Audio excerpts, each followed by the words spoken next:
On le sait tous, ces dernières années, Christian Clavier s'est un peu enfermé dans le même genre de rôle. Celui des comédies françaises souvent remplies de clichés dans lequel il joue un bourgeois blanc privilégié, fier d'être français et qui n'a pas l'habitude de côtoyer un autre milieu que le sien. On l'a vu dans Qu'est-ce qu'on a fait au bon Dieu, dans À bras ouverts ou même dans le genre de personnage qu'il a pris l'habitude de jouer. Alors est-ce que aujourd'hui encore la comédie Cocorico suit la même suite de clichés qui ne vaut pas la peine d'être vue, ou bien au contraire est-ce que c'est une très bonne surprise pour Christian Clavier? C'est ce que je vous propose de découvrir aujourd'hui dans cette critique.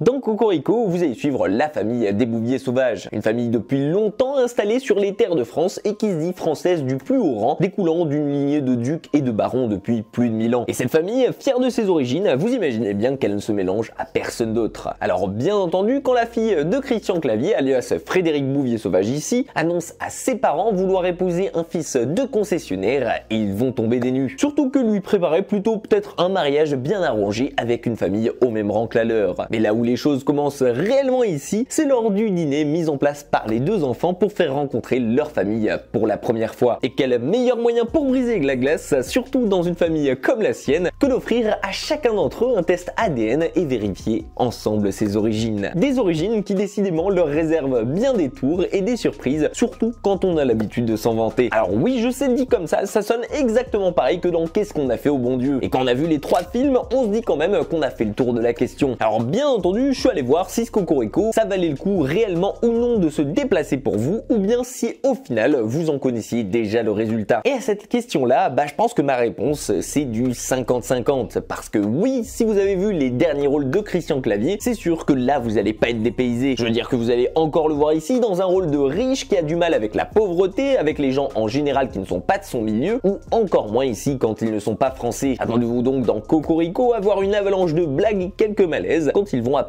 par le test ADN d'où ils viennent réellement. Alors oui, de ce côté-là, je vous assure que si vous n'avez pas ri un seul moment devant Qu'est-ce qu'on a fait au bon Dieu, vous n'allez très certainement pas rire ici. Parce que forcément, ça va en permanence sur les origines, et on va dire que c'est pas très recherché niveau humour. Et si d'un côté, on aurait pu dire que l'exploitation d'un test ADN qui est très à la mode ces derniers temps permettait un peu de renouveler le genre, force est de constater qu'au final, on retombera très vite dans les clichés. Alors je l'avoue quand même, moi-même, ici la plupart des vannes sont téléphonées et qu'on les voit venir à l'avance ici, j'ai quand même passé un bon moment sur la première partie du film. Ok, Christian Clavier fait du Christian Clavier comme d'habitude et c'est rempli de clichés, mais j'ai trouvé assez drôle le gimmick du test ADN qui va d'un côté en faire déchanter certains et de l'autre au contraire les rendre fiers. Et ça, de ce côté-là, en le regardant avec beaucoup de second degré, je trouve que le film s'en sort plutôt bien pour au final véhiculer un message de fierté sur ses origines, avec des personnages qui vont au fur et à mesure justement les découvrir, mûrir et changer d'idéaux pour s'en rapprocher. Parce que mine de rien, si ce Cocorico paraissait au départ comme un banal film rempli de clichés et que beaucoup le pensaient qu'il serait raciste,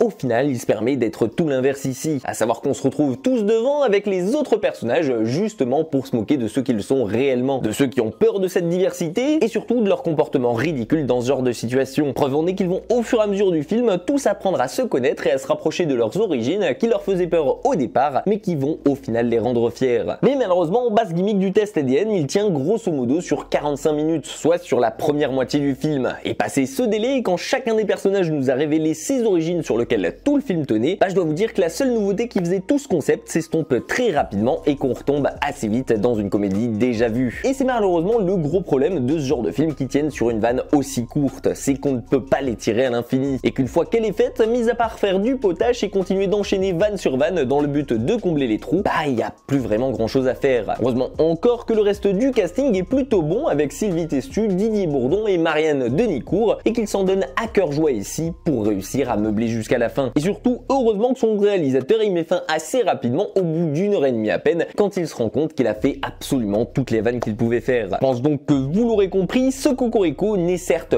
pas le film de l'année mais une comédie plutôt sympathique qui va vous faire passer un bon moment, surtout si vous avez du second degré et que vous avez bien aimé Qu'est-ce qu'on a fait au bon Dieu, avec une morale attachante certes mais qui globalement ne bouleverse rien des comédies actuelles. Car au final, ça reste du déjà vu et c'est pas le genre de film que j'irai revoir au cinéma contrairement à un film de Quentin Dupieux. Et vous justement, qu'est-ce que vous en avez pensé de ce Cocorico? Est-ce que vous avez passé un bon moment devant? Donnez-moi votre avis le plus honnête possible dans les commentaires qu'on puisse en discuter tous ensemble. En attendant, j'espère que ma vidéo aura pu vous éclairer sur le sujet et qu'elle vous aura plu. Si c'est le cas, pensez à me le faire savoir. voir, à me laisser un petit like, à la partager ou bien évidemment à vous abonner à la chaîne si ce n'est pas déjà fait. Prenez soin de vous et moi je vous dis à très vite dans une toute nouvelle critique.